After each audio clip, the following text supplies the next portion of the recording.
A great deal is already known about the father of the nation, but there is still much more for many of us to learn about the two-term president, who helped create what we now know as the United States of America.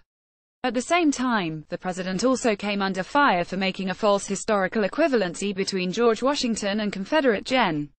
Robert E. Lee in an effort to defend opponents of a sweeping movement to remove statues honoring Confederate leaders from public spaces. So this week it's Robert E. Lee. Trump said, "I notice that Confederate Gen. Stonewall Jackson is coming down. I wonder, is it George Washington next week and is it President Thomas Jefferson the week after? You really do have to ask yourself, where does it stop?" When challenged on the comparisons, Trump accurately responded that Washington, Jefferson and the two Confederate generals were slave owners. But that is where the similarities end. Washington and slavery. Washington fought a war to establish a new country based upon the idea of liberty, the ideals of the Declaration of Independence. Douglas Bradburn, founding director of the George Washington Presidential Library, said in a telephone interview this week.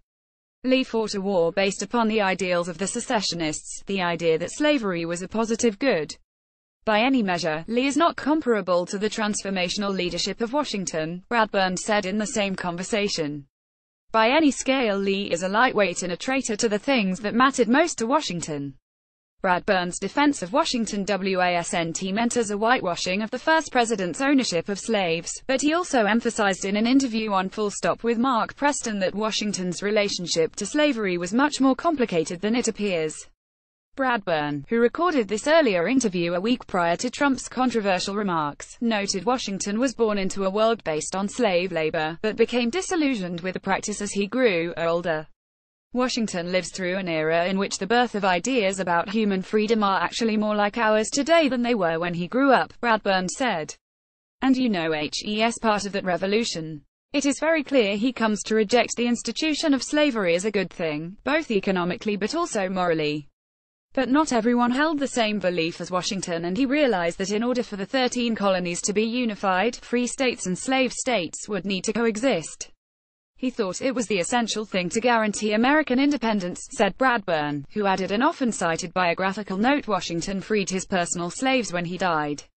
During his lifetime, according to Bradburn, he hoped that slavery would end in Virginia through legislation and was not empowered either while living or after death to free the slaves who were part of his wife Martha's family estate.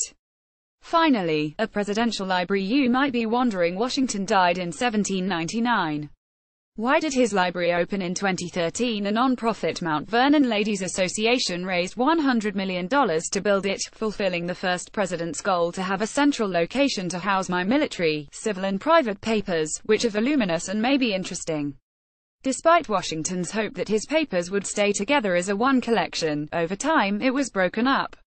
Right now the vast majority of the manuscript of George Washington is in the Library of Congress, but in fact about half of it is scattered all over the world, said Bradburn, who added that private individuals who possess original Washington papers have been returning them to the library. 21st century Washington. What would Washington think of Washington today?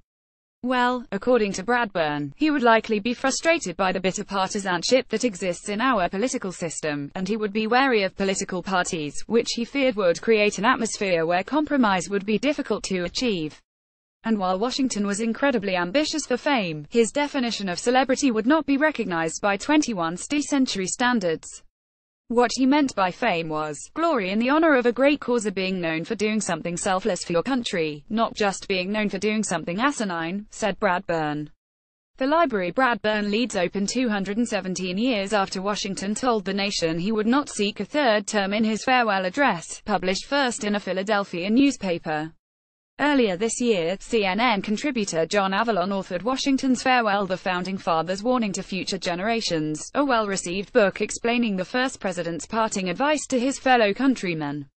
In one part of the speech that seems particularly relevant today, Washington urged Americans to promote, as an object of primary importance, institutions for the general diffusion of knowledge. He emphasized that it is essential that public opinion should be enlightened. Since the late 1800s, the U.S. Senate has commemorated Washington's birthday by having a member read his farewell address, a tradition with roots dating back to 1862 as a morally busting gesture during the darkest days of the Civil War, according to the U.S. Senate Historical Office. Given the deep-seated racial, economic and political divisions that have taken root in the country, perhaps the U.S. Senate, U.S. House and President Trump, himself, should begin each day by reading Washington's farewell address to help remind them that when the Founding Fathers established our system of government, the goal was to create an enlightened and united States of America.